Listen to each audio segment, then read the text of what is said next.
Shut up and sit down. तो चलिए आइए अब हम लोग पढ़ते हैं 28.1.3 बुद्धिज्म बौद्ध धर्म के बारे में। Buddhism acquired a dominant position in India under the rule of Emperor Ashoka 273 to 236 BC। बौद्ध धर्म सम्राट अशोक के शासनकाल में 273 से 236 ईसा पूर्व के दौरान भारत में एक प्रभावी धर्म बना। बुद्धिज्म का मतलब बौद्ध धर्म होता है। As a consequence of the missionary propaganda, Buddhism spread all over India।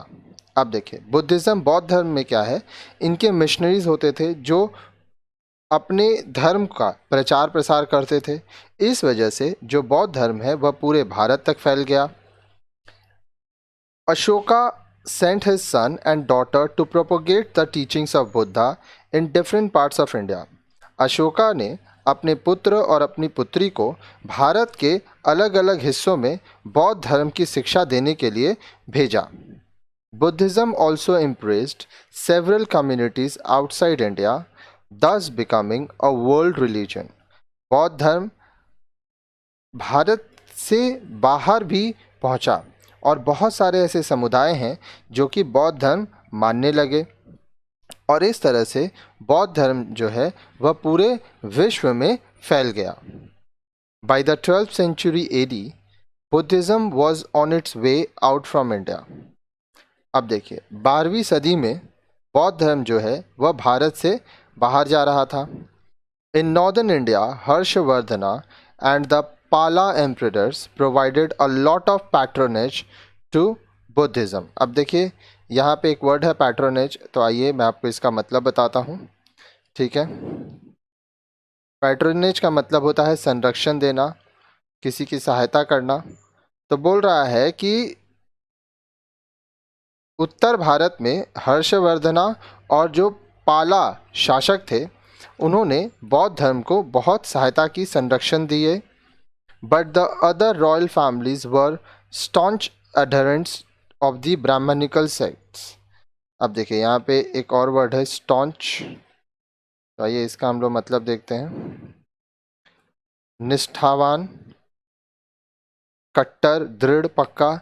लेकिन जो दूसरे राजशाही परिवार थे वो ब्राह्मणों के प्रति कट्टर हो गए थे। At one time it was believed that once Buddhism had adopted the tantric practices, it started degenerating। एक ऐसा समय आ गया जब बौद्ध धर्म को माना जाने लगा कि इसमें तांत्रिक क्रियाएं होती हैं और यह जो बौद्ध धर्म है उसका प्रसार कम हो गया। Today this explanation is not held. आज यह बात नहीं होती है। The other reason given was that Buddhist communists were peace-loving and defenseless। अब दूसरा जो कारण दिया गया वो ये कहा गया कि जो बौद्ध धर्म के लोग होते हैं, जो बौद्ध समुदाय होता है, वो शांति पसंद करते हैं और उनका कोई डिफेंस नहीं होता है। The monasteries were the strongholds of Buddhism। बौद्ध धर्म के बहुत ही मजबूत मोनास्ट्रीज होते हैं। The hordes of Muslims warriors that invaded India destroyed the monasteries, leading to a crumbling of Buddhism। Bharat में बहुत सारे मुस्लिमों ने हमला किया था और बहुत सारे मोनास्ट्रीज वो लोग बर्बाद कर दिए थे। इसके वजह से बौद्ध धर्म जो है वो काफ़ी कम हो गया। Another explanation is that Hinduism offered a closer challenge to Buddhism। दूसरा जो एक्सप्लेनेशन दिया जाता है, बताया जाता है कि जो हिंदू धर्म है वो बौद्ध धर्म को चुनौती दिए, क्योंकि हिंदू धर्म लोकल था, भारत का ही था। Many of the Buddhist ideas and practices were absorbed into Hinduism। बहुत सारे बौद्ध धर्म के जो लोग थे उनकी विचारधाराएं, उनका तरीका हिंदू धर्म में ले लिया गया। Not only that, Hinduism adopted Buddhist practice and ideology। Buddhism also adopted certain Hindu practices, thus began the process of Hinduization of Buddhism। इतना ही नहीं, देखिए हिंदू धर्म में जो थे वो बौद्ध धर्म के जो विचारधाराएं थे, उनकी जो तरीके थे, उनको अपनाए। साथ ही साथ जो बौद्ध धर्म है वो भी हिंदू धर्म को काफ़ी चीज़ों को अपनाने लगे। तो इस तरह से बौद्ध धर्म में हिंदू धर्म का प्रवेश हुआ। Besides these, some internal causes led to its decline. इसके साथ साथ कुछ आंतरिक कारणों के वजह से भी बौद्ध धर्म का पतन हुआ। Buddhism was dependent upon monasteries that did not have broad popular support but relied exclusively on royal patronage. बौद्ध धर्म जो है वो मोनास्ट्रीज के ऊपर निर्भर थे। अब देखिए इनका कोई बहुत ज़्यादा पॉपुलर सपोर्ट नहीं था। ये पूरी तरह से जो शाही परिवार थे, शाही संरक्षण पर निर्भर थे। अब यहाँ पे एक वर्ड आ रहा है मोनास्ट्रीज, तो आइए मैं आपको इसका मतलब बताता हूँ कि मोनास्ट्रीज क्या होते हैं। ठीक है, मोनास्ट्री बोला जाता है मठ। ठीक है, ये देखिए मैं आपको मठ दिखाता हूँ, मोनास्ट्रीज बुद्धिज़्म। ठीक है, तो देखिए इस तरह से आप मूवीज़ में भी देखे होंगे कि बहुत सारे बौद्ध धर्म के मोनास्ट्रीज होते हैं। ठीक है, वो इस तरह से बनाए जाते हैं। भारत में बहुत सारे मोनास्ट्रीज आपको मिलेंगे, आप वहाँ जा सकते हैं, घूम सकते हैं। ठीक है, बहुत ही आकर्षक होते हैं। आगे देखिए, आगे बोल रहा है so when royal support declined there was a subsequent decline of monasteries. तो जब शाही जो सपोर्ट था वो उसका पतन होने लगा, वो कम होने लगा, तो उसके वजह से जो मठ थे वो भी ख़त्म होने लगे। Further Buddhist monks were more interested in their salvation rather than converting people to their faith. इसके साथ साथ जो बौद्ध धर्म में जो मॉन्क्स थे, ठीक है, वो लोग मोक्ष की तलाश में थे।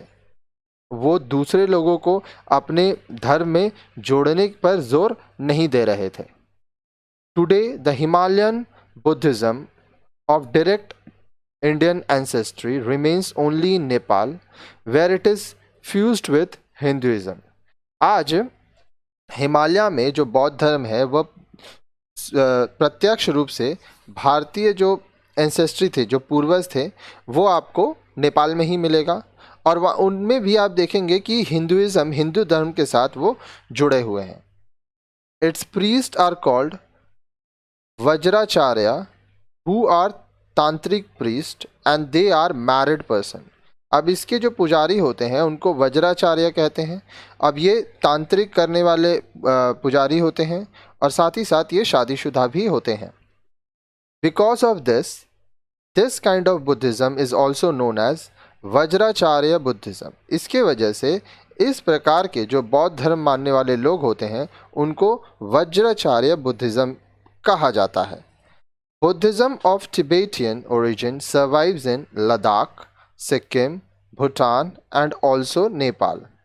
अब देखिए टिबेटियन मूल के जो बौद्ध धर्मी हैं वो आपको लद्दाख, सिक्किम, भूटान और नेपाल में मिलेंगे। It also survives with Tibetan refugees in India, whose settlements are in different parts. अब ये जो टिबेटियन रिफ्यूजीज़ हैं भारत में, उनके साथ भी सर्वाइव कर रहे हैं और ये आपको अलग अलग हिस्से में मिलेंगे। Certainly, focused attempts have also been made to revive Buddhism in the subcontinent. अब देखिए बहुत सारे अटेम्प्ट किए गए हैं ताकि जो उपमहाद्वीप है, जो सब कॉन्टिनेंट है, उसमें बौद्ध धर्म को फिर से लाया जाए। अ सिन्हाल्स मॉन्क अंगरकिया का धर्मपदा was found in 1891, a society for the revival of Buddhism. अब देखिए सिन्हालिस मॉन्क और अनगरिका धर्मपदा 1891 में बनाया गया था। ये एक ऐसा समाज बनाया गया जो कि बौद्ध धर्म को रिवाइव करेंगे, ठीक है, वापस से लाएंगे। The society was called the Mahabodhi society and one of its aim was to work towards Buddhist education. अब यह जो समाज है इसको महाबोधि समाज कहा जाता है और इनका लक्ष्य ये है कि वह बुद्धा का जो बौद्ध धर्म का शिक्षा है वह लोगों को दें। It also took the repair of बोध गया टेम्पल. अब देखिए बोध गया जो टेम्पल है उसकी मरम्मत करने का काम भी ये लोग लिए. आगे देखिए. Conversion of Buddhism was on a mass scale took place after Dr. Ambedkar, B.R. Ambedkar, the architect of the Constitution of India, embraced Buddhism on 14th October 1956 in Nagpur, Maharashtra. बहुत बड़ी संख्या में लोग बौद्ध धर्म में कन्वर्ट हो गए, शामिल हो गए जब डॉक्टर B.R. अम्बेडकर जी, जिन्होंने भारत का संविधान लिखा है, वो 14 अक्टूबर 1956 में बौद्ध धर्म में शामिल हो गए, नागपुर महाराष्ट्र में. आगे देखिए. Along with him, thousands of men of the community called Mahars, the community to which Dr. Ambedkar belonged, were also converted to Buddhism. उनके साथ हजारों पुरुष जो कि महर समुदाय के थे वो डॉक्टर अंबेडकर के साथ बौद्ध धर्म में शामिल हो गए. A community of leather workers in Agra called Jatavas also embraced Buddhism a little later. अब देखिए चमड़ा का काम करने वाले लोग, एक समुदाय था जिसको जातव्स कहा जाता है आगरा में, ठीक है, वो कुछ समय बाद बौद्ध धर्म में शामिल हो गए. These Buddhists are often known as Neo-Buddhist और नव-बुद्धिस्ट.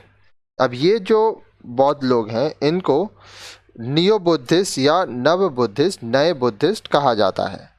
For some inspired Buddhist doctor Ambedkar is bodhisattva Ambedkar. In contemporary India Buddhist of all type constitute around 0.8% of the total population. अब देखिए बहुत सारे जो लोग बौद्ध धर्म में आए वो डॉक्टर अंबेडकर को बौद्धिस्तवा अंबेडकर मानते थे.